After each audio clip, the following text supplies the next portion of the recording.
Hey there! Welcome to this quick tutorial on how to factory reset a Weiser smart locks. First up, Method 1 for SmartCode Touchpad.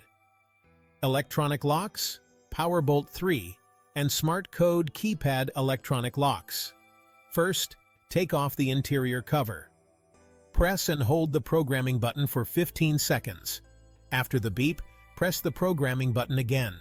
If you see a green light, you've reset your lock. If you see a red light, try again. Method 2 for SmartCode Touchpad, electronic deadbolts, Halo smart locks, and Aura Bluetooth locks. Remove the battery pack. Press and hold the program button while reinserting the battery pack. Hold for 30 seconds until it beeps and flashes red.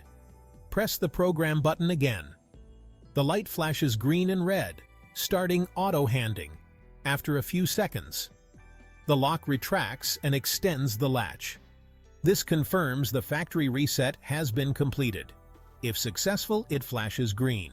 If not, it flashes red. Repeat if needed.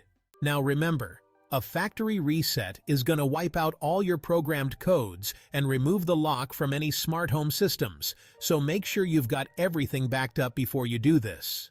All right, that's it. Let me know if you have any other questions. I'm always happy to help.